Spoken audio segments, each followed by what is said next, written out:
Hello, everyone. My name is Angela Owens with Phenomenal Business Solutions, and I help small businesses streamline their finances, increase their profits, and grow their businesses. Today, I want to talk with you all about filing statuses. We want to make sure that when you get your taxes done, you are selecting the appropriate filing status that works for you. So, your filing status tells the IRS who you are financially. It determines your tax bracket, standard deduction, and eligibility for credit. And you must choose one every year that you file. Most times you're going to choose the same one every time, but depending on different family and life changes, you may have to change your status. These are the five filing statuses. We got single, married filing jointly, married filing separately, head of household, and qualifying widower. And I'm going to go into those next. So the most common mistakes is choosing single when you actually qualify for a head of household. Also, married filing separately, you will lose a lot of credit if you choose to file separately instead of married filing jointly. And also not updating your status after divorce, separation, or spouse passing. So when you when you're able to choose head of household, all of these things have to apply to you. You have to be unmarried or considered unmarried. The considered unmarried means that you're basically married, but you're living separately, I believe, for the last 6 months of a year. Then you can file head of household if you're not together. And you paid more than half of the household costs, and you have a qualifying dependent, whether it's a child, parent, or other. So here's a simplified example. Again, it's very simple, very basic information. So let's say that there's a single dad with one child. He made $45,000 that year and he filed single. He may get a $1,200 refund. But if he chose had a household, he could get a $3,800 refund. Now, some people choose to file head of household even when they are married. That is incorrect, but people do it. But I just want to let you know that if this same single dad was married and they had a single income of $45,000, the refund would be $5,900 with him, his wife, and child.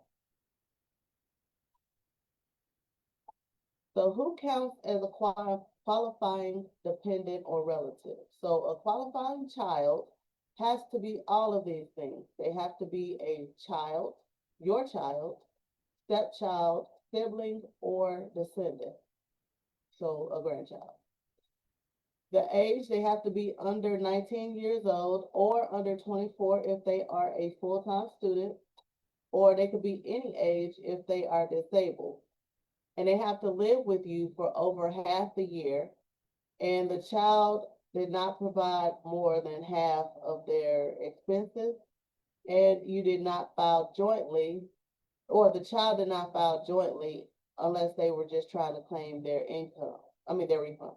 So, with that situation, let's say that your child is between 18 and 24 and they're still in school, but they get married, but and they file jointly, but they don't have enough income to really just file and they just filing to get their refund. You can still claim them. So qualifying relative must meet all of these qualifications. They are not a qualifying child of anyone. They earn less than $5,200. You provided more than half of their support. They live with you for the whole year if they are not related to you. And they don't have to live with you if they are related to you. And I also want to mention for the qualifying child, if you have a someone else that can claim the child, like the other parent, then you do have to, it's a good idea to get a document that will show who is supposed to claim the child. Because some people, they alternate on who claims the child every year. So it's good to have some documentation for that. So married filing jointly versus separately. So when you file jointly, it usually lowers your taxes and you get more credit. Sometimes filing separately would be beneficial for you if you have student loan payments. If you're trying to sign up for the income-based plans, they can go by only your income instead of going by both incomes so that you can pay less on your student loan. Also, if you have medical deductions and you have a divorce separation with financial issues, sometimes this might benefit you if your spouse has a lot of debt that they are incurring, and it can affect you on the taxes. But there's ways to get out of that as well, so that filing jointly is still going to be the best option. So you got to sort that out. So when you file married filing separately, you can lose out on certain deductions and credit. So when you file that status of separately, you lose out on earned income tax credit, child and dependent care credit, and education credit, such as the American Opportunity Tax Credit and Life Learning Credit. You also cannot get a student loan interest deduction. You get a smaller standard deduction, and you both have to either itemize or take the standard deduction. And it can also trigger higher tax brackets faster. Also, if you live in a community property state, it's possible that you will also have to claim your spouse's income, half of your spouse's income on your taxes as well. So you still could end up losing out on that because you still have to claim both income. And so, yeah. So in most cases, filing jointly is going to be the best bet, but in some cases, filing separately might be a better idea.